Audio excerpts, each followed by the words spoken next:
Hey guys, it's Beauty Queen, and in today's video we're going to be reading chapter 2 of Triple Moon.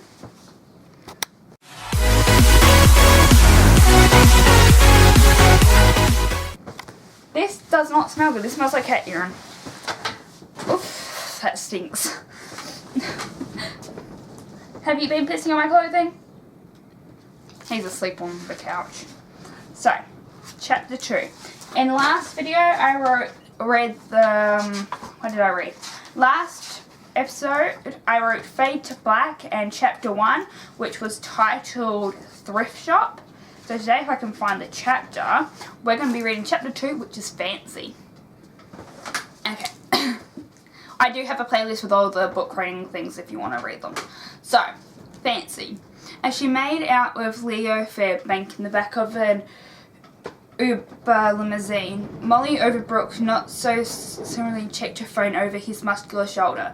Her feed was flying with the jet-set frenzy that always marked the beginning of the summer season. Her friends were posting from private seaplanes as they hopped between St. Martin and St. Baths, from yachts in Newport and from villas in Lake Cabo, and the Cote d'Ivoire. Each image sent a current of jealousy coursing through Molly's gorgeous frame. She hated her friends. Molly was not headed anywhere remotely cool. Quite the contrary. She was on her way to the sleepiest town on the eastern seaboard to babysit, and to get lectured by some old lady friend of Daddy's named Ingrid Beauchamp. But how not to abuse her magic? Whatever. She had never quite this independent life. Life was totally unfair. The most galling picture in her feed showed a cliche of bikini-clad vampires from Dashware, a rival Upper East Side prep school to Headling, where she and Maddie had just finished a disastrous but wickedly amusing sophomore year. The Dashware vampires were arrayed on a white sand Caribbean beach, brandishing exotic cocktails, each of their bodies glimmering perfection. Vampires could eat whatever they wanted, not put on an ounce. I suck at reading when I'm tired. The famous blue blood metabolism, a bunch of social x-rays, not so with witches. A witch could get as flabby as a mortal if she let herself go. There was no justice on this earth. Molly unlocked her glossy lips from Leo's mouth and sighed. What? Leo pulled a few inches away and looked into her dark eyes. He was the hottest guy in a certain set in all of New York City, on his way to his summer home in East Hampton. When she and Mandy had a fight this morning about Mandy insisting on driving to North Hampshire in that ridiculous old car, which had no trunk, i.e. no room for Molly's 3 giant Louis Vuitton suitcases, Molly went into one of her huffs and tapped out an order for an Uber limo after she texted Leo and offered to pick him up at his house on Lillian Pond Lane en route, ostensibly as he wouldn't have to take the train, but mostly because the idea of being alone with her thoughts in a car for 3 hours was unbearable. Of course, Leo, varsity team captain at Headingley, jumped at the charts with her luxurious dark mane, memorizing dark eyes, willowy curves, ventry cleavage, and impeccable taste. No one could resist her, and she and Leo had been dating on and off all spring, although her interest was waning pretty hard. Boys were like shoes. Once you owned them and had worn them out at least once or twice, so that all their friends had seen them and done their oohing and ahhing, the high was pretty much over. Leo was smoking cute, but he was the last season's catch. That's mean. You might hold on to a guy like him for a while just because he was a high quality, but once the thrill of the concept was gone, it was time to go shopping again. You've never that psyched about a pair of scuffed shoes, now are you? At this image of worn out shoes, Millie crumbled her upturned button nose. She would never understand how her sister wore those ruddy, smelly used clothes. What was Mandy trying to prove?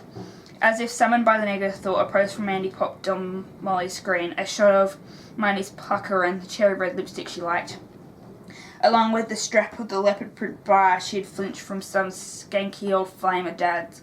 So gross. Mandy had written a whining comment about asking her low-life crowd not to forget her over the summer. Pathetic.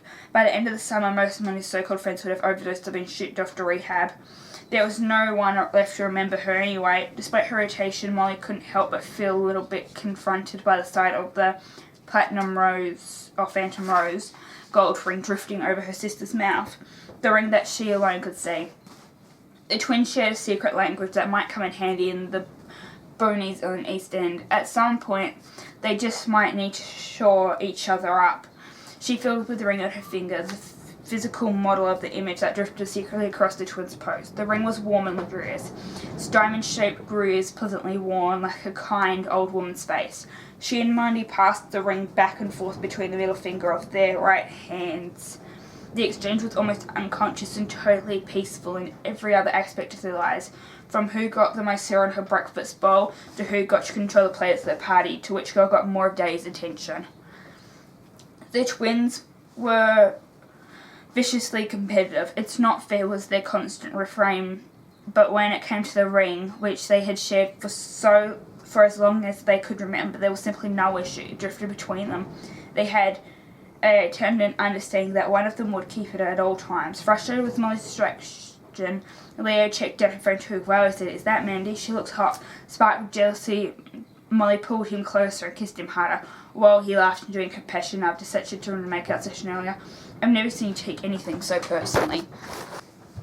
Molly refrained from replying, locking him in a rage-infused kiss instead. She jammed her tongue down his throat and kept it there until the limo pulled up in front of his family $10 million wine-covered house. Feeling confident that she had erased any impression her sister might have made on her boyfriend, Molly waved him off. He stumbled onto his vast lawn, racket bag slung over his shoulder, and in an instant he crumbled under the bag's weight. She watched, crackle to herself as he screamed in a helpless puddle, gradually going still. Someone would find him in a few hours and assume he was wickedly hungover. He would remember nothing. Causing silly boys to black out was a favourite sport of Molly's. As the limo glided back towards the Monkland Highway, she put her headphones on and scrolled through her go-to song. Over the blasting music, she yelled to the driver that she hoped he knew where they were going, because she herself had no idea of East End's geography. All she had was an address. He said the GPS wasn't showing him the place exactly, but he was sure they could find it. She shrugged. She wasn't in any hurry to greet her obsessor's fate. Why was Daddy doing this to them? Why would he so intimidated by the White Council? If the council wanted to punish her and Mandy, they would have done so already, but Daddy was convinced that this time, after the havoc that they wreaked on Hadley's Prep, the wild assumptions flying in all directions, things would be different. If Molly and Mandy didn't shape up and start to use their magic responsibly, yawn, Daddy feared they would be held into limbo or some such ridiculous thing. But he was wasting his time worrying, and worse, he was wasting their precious summer by banishing them to Northampton, because she and her sister were never going to change their ways. No one could make them. There was no point in trying. Molly belted along with Iggy Azalea as the green of the mountain highway started to give way to the gold of the underlying sand dunes. She scrolled down her post looking to see if anyone had liked the photo she had taken earlier, when it had occurred to her that she would put up something tragic and artistic about her upcoming fate. A tableau of nature to be followed by radio silence make them wonder. She told the driver to pull over for a minute, turn her down onto a dune in her stilettos and snapped a shot of a seagull. She hoped Brett Frehley would be intrigued, but so far there was no indication that he had seen it. No likes, no favourites. Why did she care whether or not Brent saw her post? She repressed an image of his ice blonde hair, blue eyes and sharp cheekbones, wanting to banish him from her mind like last year's platform shoes. But his memory was haunting her, perhaps because he was the one that got away. Brentlin Furley was the ultimate pair of designer stilettos that were all sold out of her size. For a while she pouted in silence. Then she put her headphones back on as the limo eased into a sudden bank of fog. The bright day grew misty and strange, and Molly grew uneasy about what lay before her. "Are we almost there?" she whined. She couldn't hear the answer to her question because her ears were suddenly ringing with the full orchestra sound. It was a total rush. She recognised it as theme music for some famous movie that Daddy was into, Apocalypse something. While the orchestra galloped forward louder and louder, she envisioned helicopter and exploding bombs. She was carried away from the moment in a throwing fever vision. Then it was if it so had been deposited on the other side of a dream. The sky was bright again. Everything was calm and Iggy was rapping again, boosting at how fabulous she was. Molly knew the feeling. We made it, the driver chirped with palatable relief as they passed a "Welcome to Northampton" sign. They drove through peaceful fields of corn and potatoes, a peach orchard. There were quaint farmhouses that probably weren't air-conditioned, a shabby bar called the North Inn, and some beachside restaurants advertising local fare on chalkboards. There was no frozen yogurt, no Starbucks. Molly looked desperately among the row for any brand names she might recognise at this point. She would have settled for a De La Cruz pharmacy, but there was nothing. She was going to wither and die here. Her feed had stopped. It was just like Ingrid had warned in her email. Northampton was not wide for social networking. No Facebook, no Tumblr, no Twitter, no Snapchat, nada. You could text and email here, but that was about it. When you come to Northampton, your whole being was immersed in the actual place rather than scattered throughout cyberspace. Some words Ingrid had written, Northampton is outside of time. It is the perfect place to reflect.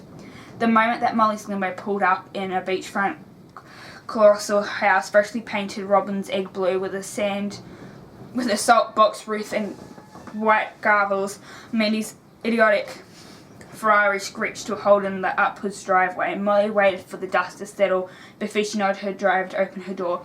She didn't want to ruin her Prada shift. She couldn't imagine that this town boosted a decent dry cleaner. Molly surveyed the front yard, a swing set, a dome-shaped jungle gym, and a huge vegetable patch. Then she turned her eyes to her sister. The twins emerged tenantlessly from their respective vehicles.